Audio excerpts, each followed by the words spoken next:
question on here? Yep. Oh, okay. There it is. All right. So this Oh. is a calculus type question.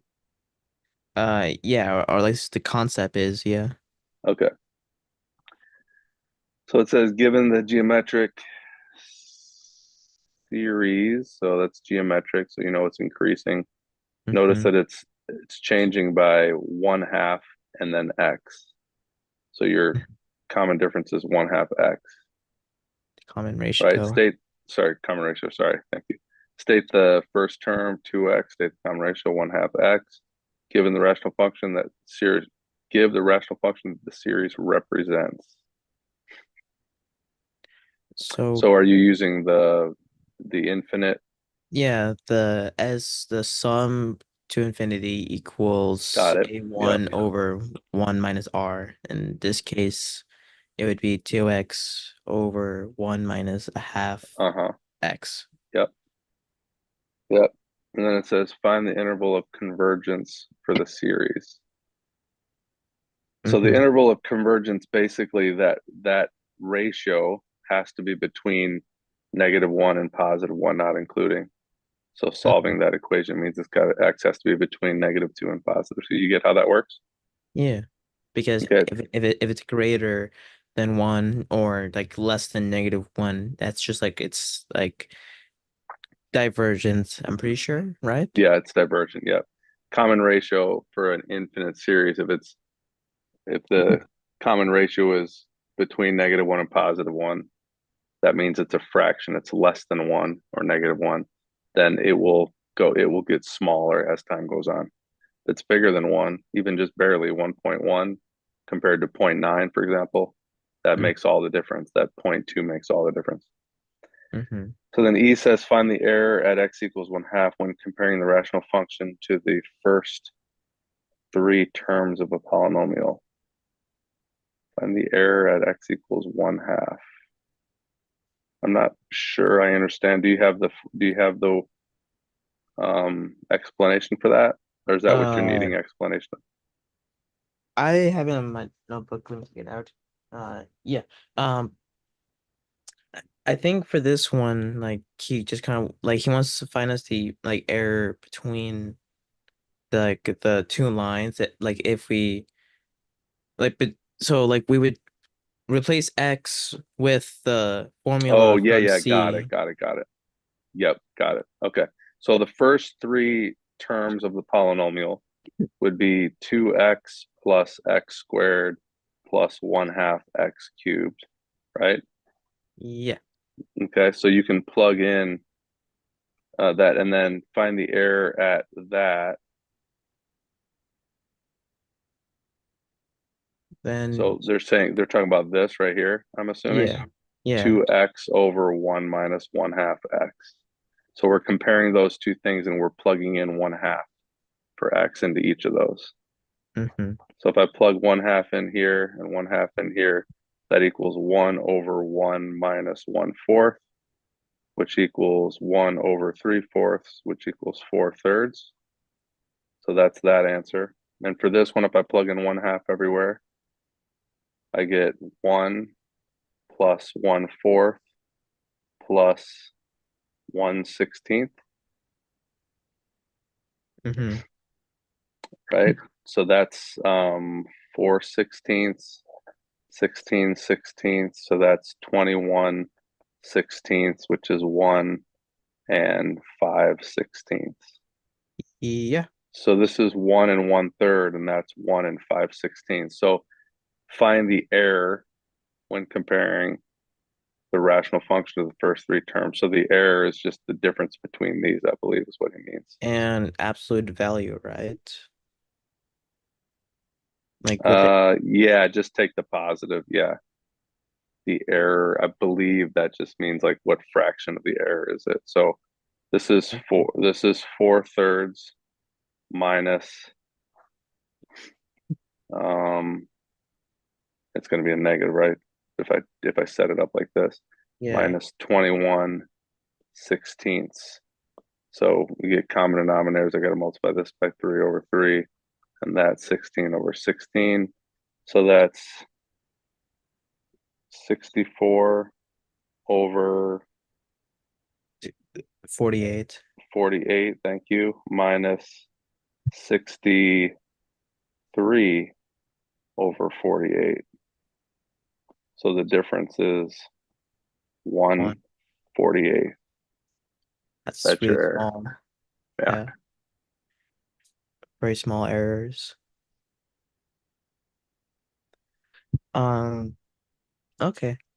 Yeah. I got, Makes sense. it makes sense. So I what got was the what's the question that you had? Did you have a conceptual question? Yeah, like I was just making sure I understand the concept, and I just wanted like another voice Oh, explaining got it. it. Okay. Yeah, because he kind of does it like he kind of talks fast. Like Hmm. I understood a little bit, and I feel nervous for like because like next week I have a calc and a no calculator quiz or Hmm. test on this, and this would be on the calculator portion, and I feel kind of nervous about it, and I just wanted like a affirmation, like a confirmation that I understand the concept. Yeah, got it. Got it. I got one question that's kind of like this, and I was wondering if you could help me solve Sure. it. Yeah. You gonna post it on there? Yeah, just getting the screenshots, Okay. pictures, screenshots.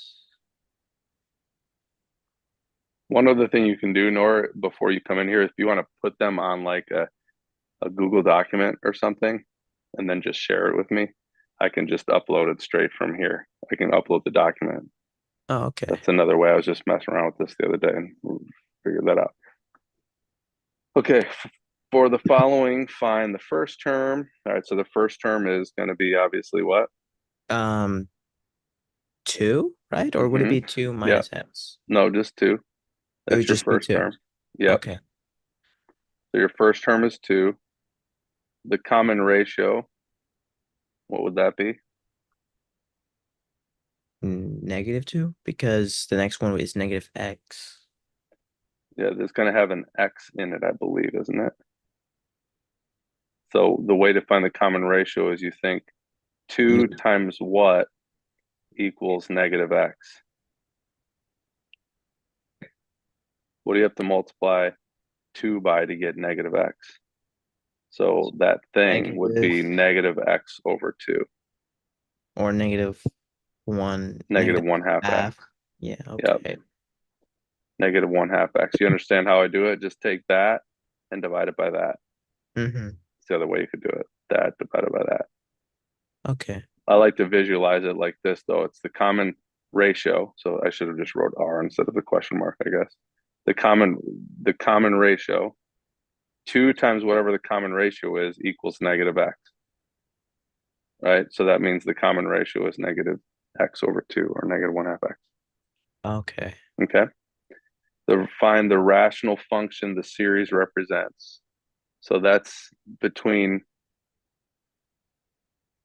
what is that? What does that notation mean again? I think those are the endpoints. Like I think that Is that some error? Is that some error calculation they want you to use or something? I think those are x, like it's kind of like e. Oh, sorry. It's kind of like e, but instead of of 0.25, it's like other examples of X errors. I don't think he'll give like he would give I he said that he would quiz us like a question or two about this, but he wouldn't quiz us on letter four, on letter F. Like he would quiz us on A to E, most likely. Okay. Yeah, I just I can't remember what that's for. And if you had notes, that'd be great.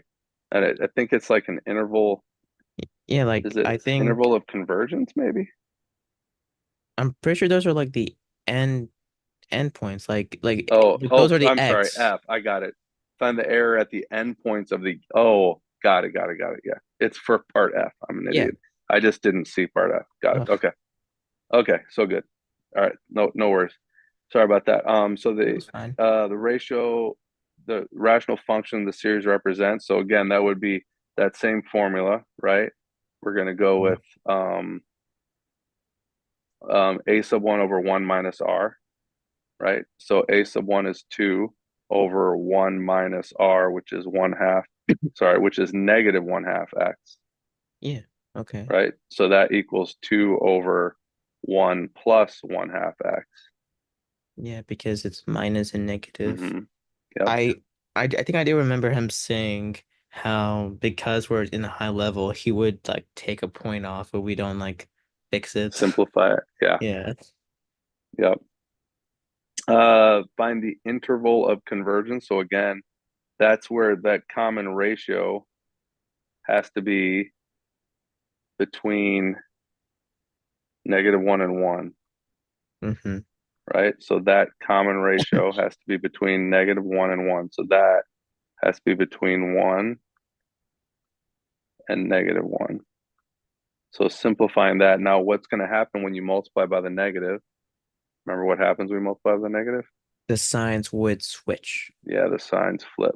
So this becomes that. Sorry, that's a two. That becomes a positive x, and that becomes a negative two. Yeah.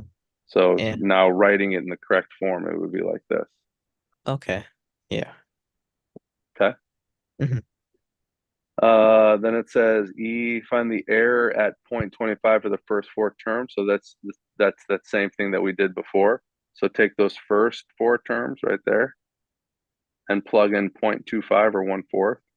I like to think of it as 1/4 for all your x's, and then plug in 1/4 for x here, and then see what the difference is. So that would be 2 over 1 minus or 1 plus 1/8, which is 2 over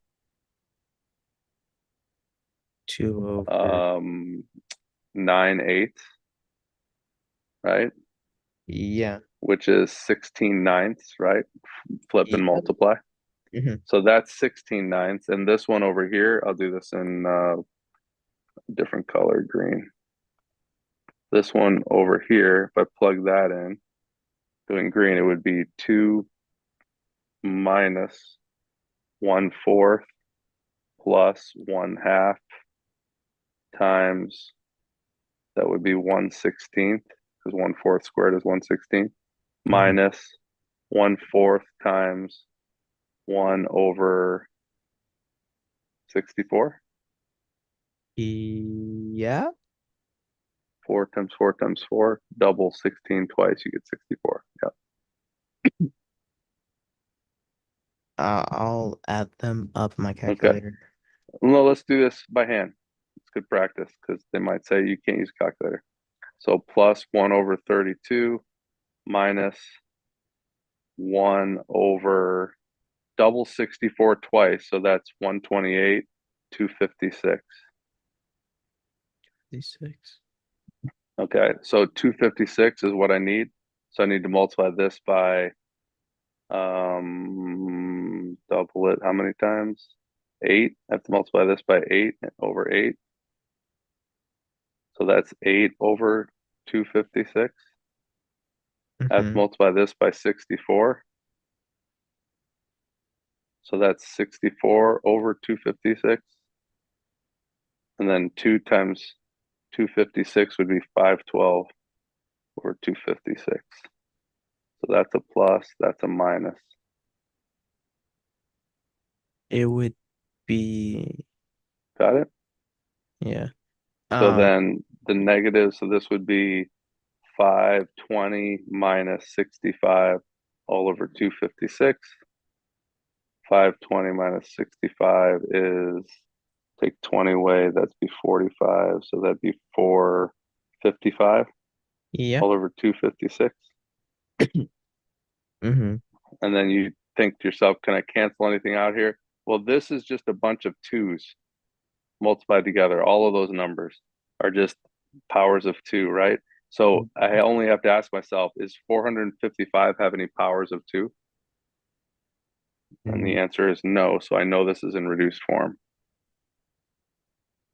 Mm-hmm. So 455 over 256. Now, if your teacher doesn't mind that you use a calculator, then just go ahead and punch them in. But it's always good to use fractions are good to practice when you have something like this because Mm-hmm. you never know when it's going to come in handy for you.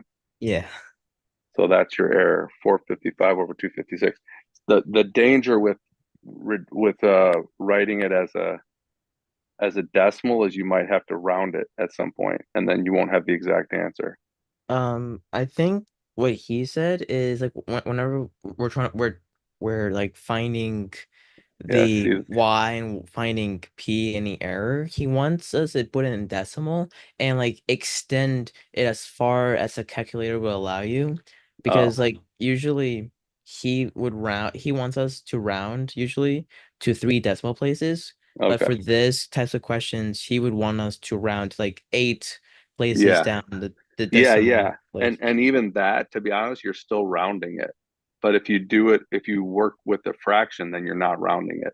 Yeah. And that's the exact answer. So some teachers or some tests might ask you for the exact answer, and in which case you can't punch in your calculator. So it's just good to practice that.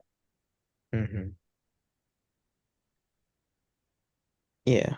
And yeah, that makes sense.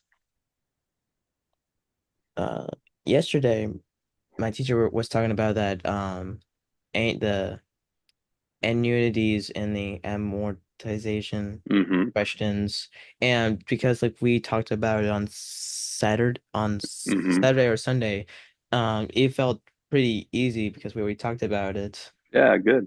Yep. Yeah. That's why it's good. It's good to go ahead as to get a head start on that stuff so that when you're in that setting where maybe it's not as comfortable, it's not one on one or small group, Mhm. it's a bigger class, you can follow along better and understand, take more from it, you know? I just want to like confirm. So like when something's compound monthly, the Mm-hmm. n like for like the rate, the n would be 12 because there's Mm-hmm. like 12 months in a year. And Yep. if it's asked for annually, you would just put it at one because you would only compound it once a Yeah, year. exactly. Yep. N is the number of compoundings per year. Mm-hmm. Yep. And then do you remember the PERT formula I gave you? But Bert? Oh yeah. The A equals P times E to the RT. Uh, Bert. Pretty sure, yeah. I mean, Yeah, do you see it on the screen? yeah. So that formula is the limit. This formula is the limit of that formula as n goes to infinity. Okay. So the bigger n gets, so if I were to do this, I'll write it like this. The limit as n goes to infinity of p times 1 plus rn to the nt, that formula right there, Mm-hmm. is p times e to the rt. Is E the rate? No, Like, E is the number. It's a special number. It's oh, 2.7. oh, It's is the the special oil. It's character. called the Euler's constant. Okay. You know how And there's a you know how there's a uh, pi. mm-hmm. Pi is it's a transcendental number. Well, E is another transcendental number, Okay. and it's so I have to estimate it, but it's approximately 2.71828, and then it keeps going. Yeah. That's E. It's just one of those really special numbers that no one Mm. really knows why that number is so special, but it is. And it's this equation here just helps you understand why it's so special. So if you're compounding it every millisecond, it's still not going to be bigger than this. So put like 1,000 in for P, put the rate of 0.05, and then put year, just 1 year.